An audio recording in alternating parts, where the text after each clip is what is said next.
Bonjour. Aujourd'hui, nous allons terminer le chapitre 3 en parlant des échanges gazeux. Vous devez avoir regardé les vidéos qui sont disponibles sur Moodle avant de compléter cette partie-là. Si ce n'est pas déjà fait, je vous invite à arrêter l'écoute des notes de cours, à aller voir les 3 vidéos qui sont suggérées, qui durent entre 1 et 3 minutes, et à revenir aux notes de cours par la suite. Donc, les échanges gazeux sont bien expliqués dans les animations vidéo.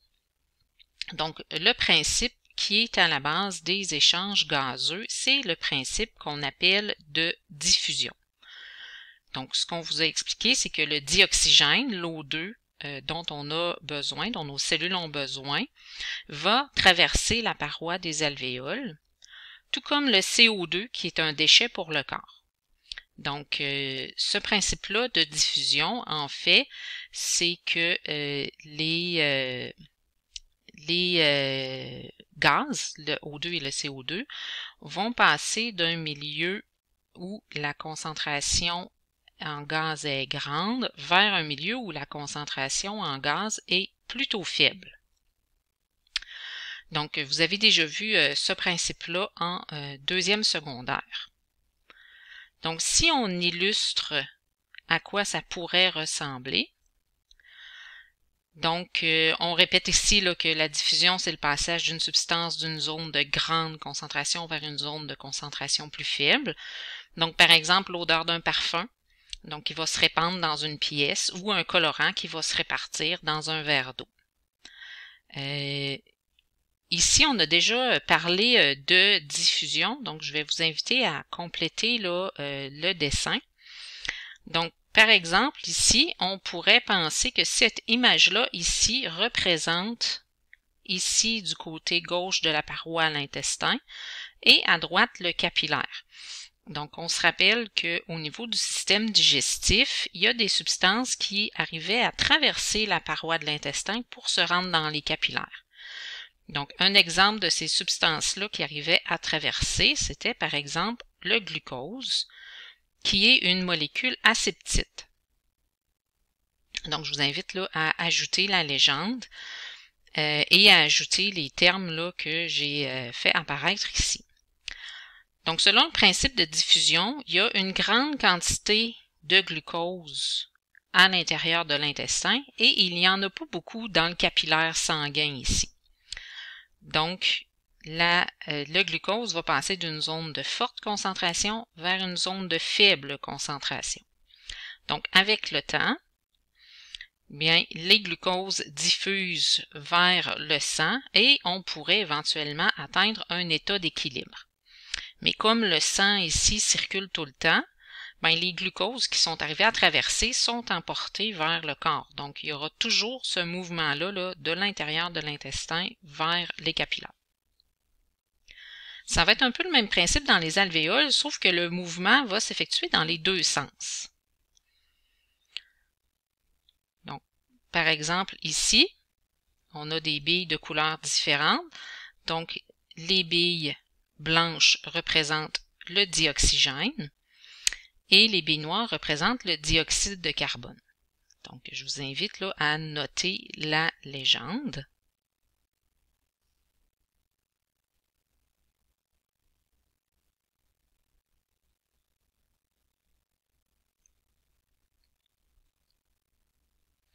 Donc ici, c'est un peu le même principe, sauf qu'au lieu d'être intestin et capillaire, c'est plutôt ici, du côté où il y a une grande concentration de dioxygène, c'est l'alvéole, et du côté du capillaire, c'est plutôt du dioxyde de carbone.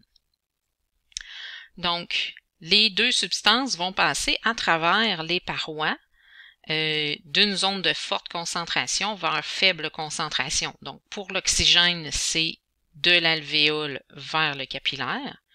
Et pour le CO2, ben, c'est en sens inverse. Il y a plus de CO2 dans le capillaire que dans l'alvéole. Donc, on atteindrait aussi éventuellement un état d'équilibre, mais encore une fois, parce que le sang circule de ce côté-ci et parce que l'air ici est toujours changé à chaque inspiration et expiration, ben on va se retrouver dans une situation où on a toujours plus d'oxygène dans l'alvéole et plus de CO2 dans le sang, ce qui va favoriser la diffusion.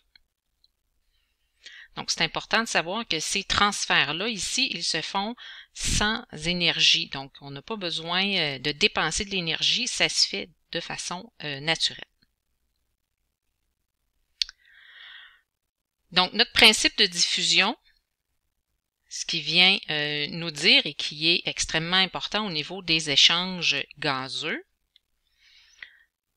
bien, c'est que le dioxygène qui est contenu dans l'air diffuse à travers les minces parois des alvéoles jusqu'aux capillaires. Donc, le sens de la diffusion est vraiment important. Donc, dioxygène des alvéoles jusque vers les capillaires sanguins. Pour le CO2, le dioxyde de carbone, ben, ça va être le mouvement contraire. Donc, le dioxyde de carbone, ou CO2, diffuse, lui, des capillaires vers les alvéoles et on va l'éliminer au moment de l'expiration.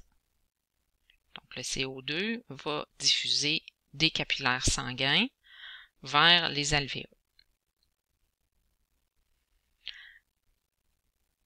Donc, comme il y a un mouvement au niveau du dioxygène et du CO2, ça va entraîner que la composition de l'air inspiré puis expiré n'est pas la même.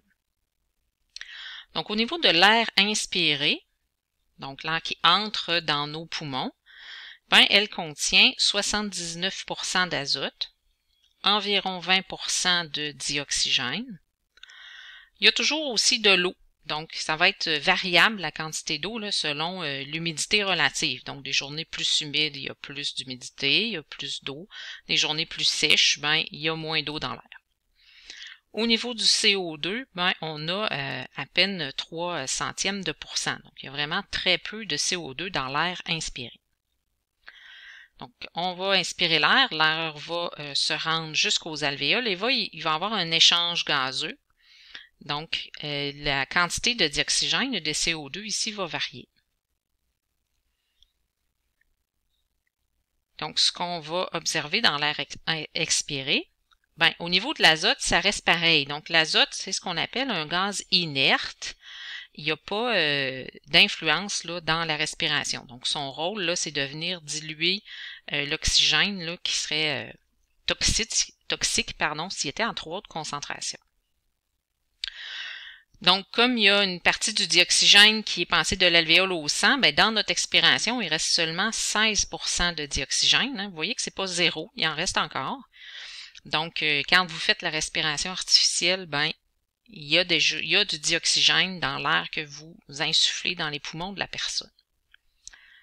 Et puis, au niveau du CO2, ben là, on voit l'augmentation de 4%. Donc, la baisse de 4% ici, ben, est compensée par l'augmentation ici de 4% au niveau du CO2. Il n'y en avait presque pas, mais ici, on en a vraiment beaucoup plus. Et pour l'eau, on dit à saturation, ça veut dire le maximum possible. Donc, on peut remarquer là qu'il y a de l'eau dans l'air expiré, par exemple, quand on souffle sur un miroir, on voit la formation de buée. Ben, la buée, en fait, c'est la vapeur d'eau qui s'est condensée sur la surface d'un miroir ou d'une vitre, par exemple.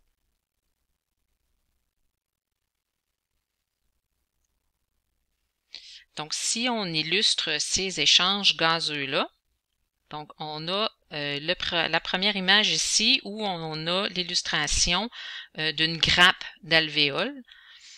Donc, une grappe d'alvéoles, c'est plusieurs alvéoles qui sont entourées d'un réseau de capillaires. Donc, la première chose qu'on remarque ici, c'est au niveau du sang.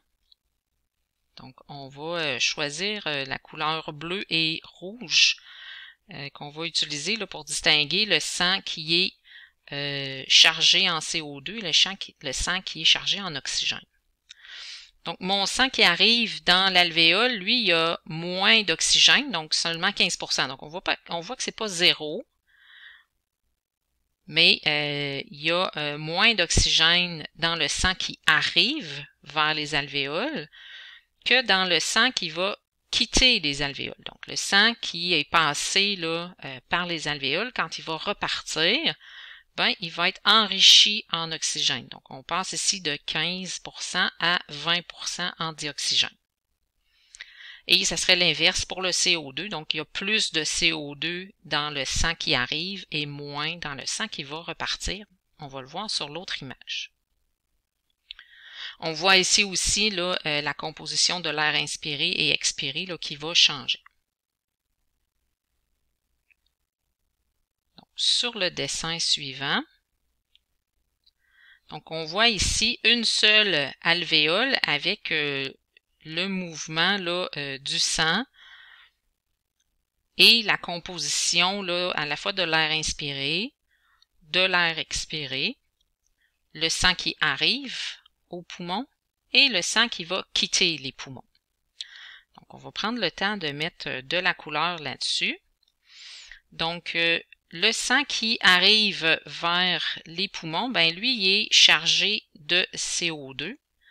Donc, on va le colorer en bleu ici.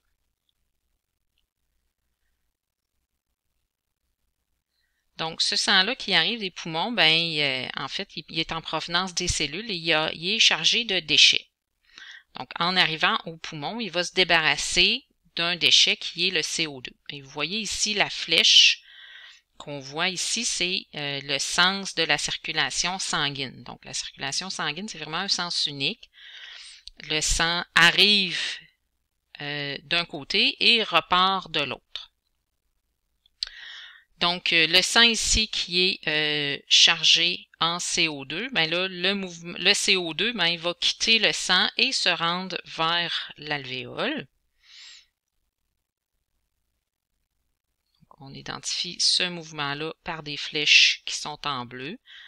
Donc, le CO2 là, qui quitte le sang et s'en va vers l'alvéole.